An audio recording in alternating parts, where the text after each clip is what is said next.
अस्सलाम वालेकुम वरहमतुल्लाहि वबरकातुहू। आज की इस वीडियो में कुर्बानी के मुताल्लिक़ दो अहम सवाल, दो अहम मसले इंशाअल्लाह पेश किए जाएंगे। पहला मसला है कि कुर्बानी और ज़िबाह करने का सुन्नत और मसनून तरीक़ा क्या है, और दूसरा जो सवाल है वो ये कि बड़े जानवर में जो 7 शुरका एक जानवर में हिस्सा लेते हैं, क्या ज़िबाह करते वक्त उन तमाम लोगों का नाम लेना ज़रूरी है? क्या उन तमाम लोगों का ज़िबाह के वक्त वहाँ पर मौजूद होना ज़रूरी है या नहीं? आज की इस वीडियो में ये दो अहम सवाल, दो अहम मसले इंशाअल्लाह क्लियर किए जाएंगे।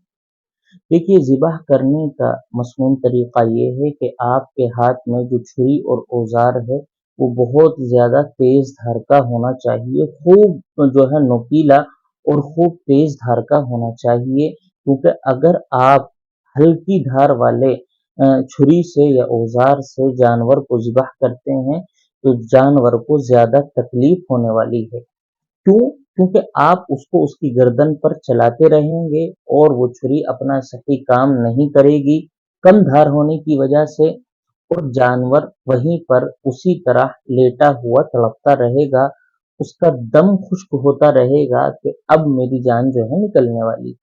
और अगर तेज छुरी होगी तो फिर जो है एकदम आप छुरी चलाएंगे, जो है ज़िबाह हो जाएगा और जो है काम आपका पूरा हो जाएगा। तो पहला हुक्म ये है कि आपके हाथ में जो छुरी है, आपका जो औजार है वो खूब तेज धार का होना चाहिए।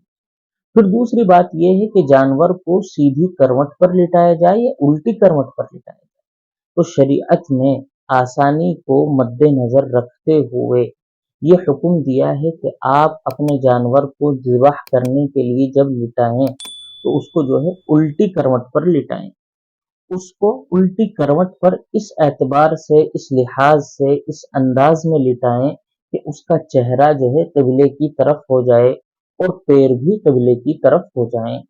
जब आप उसको उल्टी करवट पर लिटा देंगे तो आप जो है अपना सीधा घुटना उसके बाजुओं पर, उसके शानों पर आसानी से रख पाएंगे और उस पे जोर लगा पाएंगे, क्योंकि जब आप अपना घुटना उस पर जो है उसके शानों पर, उसके बाजुओं पर रख लेंगे तो आप जो है अपना उल्टा हाथ उसकी गर्दन पर रखेंगे या उसके चेहरे पर रखेंगे, खूब जोर लगाने के लिए, दबाने के लिए, और आपका सीधा हाथ फ्री रहेगा छुरी चलाने के लिए। तो ये आसान तरीका है।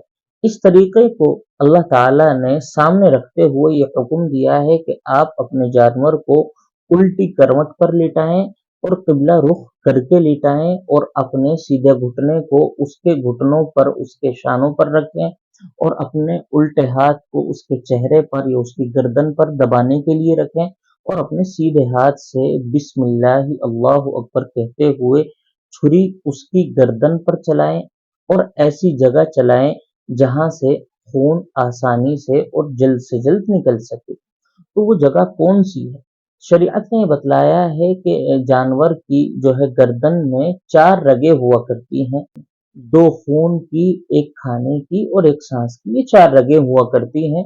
तो शरीयत ये कहती है कि आप इन 4 रगों में से अगर 3 रगें भी काट देंगे तो आपका काम जो है पूरा हो जाएगा, या फिर चारों काट दें तब भी काम पूरा हो जाएगा, लेकिन आपने 4 में से सिर्फ 2 काटी हैं, 2 नहीं काटी, तो फिर ज़िबाह मुकम्मल नहीं होगा, कुर्बानी कबूल नहीं होगी। इसलिए इस बात को ज़हन में रखें कि गर्दन में जो 4 रगें हैं उनमें से कम 3 रगें हर हाल में कटना ज़रूरी है कुर्बानी के सही होने के लिए।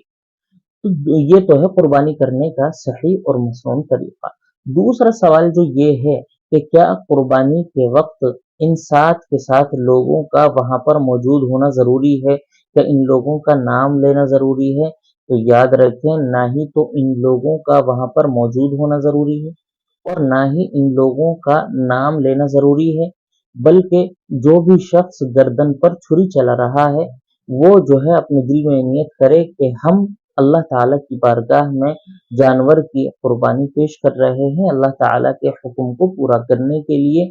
जो हजरात हैं वो पहले ही से उस शख्स को इजाज़त दे दें किसी भी तरह, चाहे तो ज़बानी तौर पर और चाहे जो है फ़इली तौर पर, किसी भी अंदाज में आप उसको इजाज़त दे दें तो आपकी कुर्बानी जो है कबूल हो जाएगी। वहाँ पर मौजूद होना ज़रूरी नहीं है, कुर्बानी के वक्त नाम लेना भी ज़रूरी नहीं है।